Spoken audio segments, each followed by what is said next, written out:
قوتي نو د هغه په لاندې خلکو کې به خامخا وي. نو فیلډ مارشل جنرال عاصم منیر د انډیا په دې جنګ کې دنیا ته دا ثابته کړه چې پاکستان پوځ چې کوم دی د خاورې سره مینه ده، د دې خاورې دپاره د هغوی تن من سب کچ دا په دې خاوره قربان دي. او بیا یې ورته خپله حکمت عملي ثابته کړه چې جنګ دپاره تیارې خلک داسې کوي، د جنگ پالیسی خلک داسې جوړوي. نن چې ګوره تا دنیا مني که نه، هغه ملکونه یې مني چې هغه ستا دشمنان وو. افغان به اوس ګورې 2 ملکونه پاتې شو. دا یو خیر د سره ملک نه دی او نه لا چا ملک تسلیم کړی، خو بس 2 قوته به ووایي.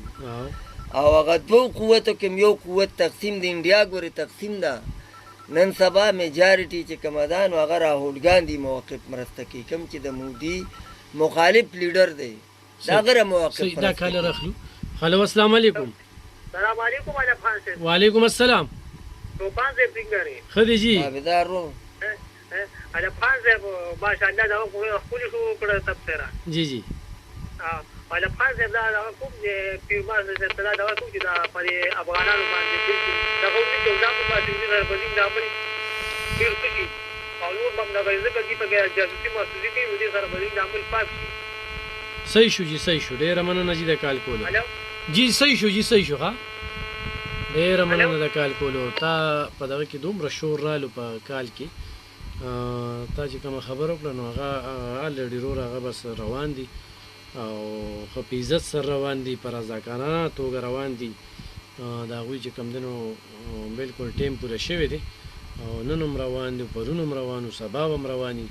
نو مسلسل چې کوم دی نو د هغوی په ضد باندې دغه یو کال اخلو په دغه پروګرام کې او د یو کال نه پس چې کوم دی نو خبرې ترې کوو.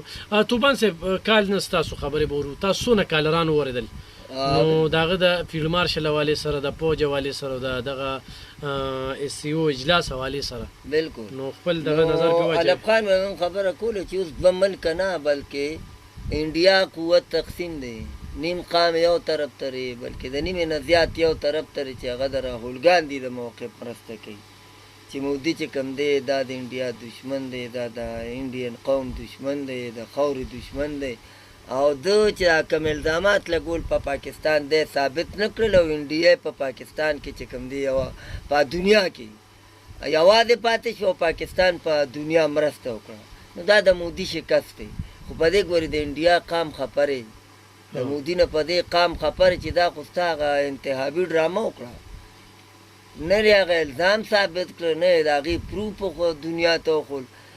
نو علي خان به یې ښه بیا دغسې اسرائیل بس همدا مودي او اسرائیل چې کوم دي دا پاتې کېږي. نور دا ټوله دنیا به د جنرال عاصم منیر د بهادرانه اقدام د ډېره ښه جنګي حکمت عملي په دغه بنیاد اوس دا د ټولو ملکونو مجبوري ده چې پاکستان سره به ښه تعلق جوړوي، پاکستان سره به کاغه تجارتي وي، کا سفارتي وي، کاغه مطلب داري نور څه وي، ښه کاغه د پاکستاني قیادت د پاکستاني قوم عزت وي په بار دنیا کې.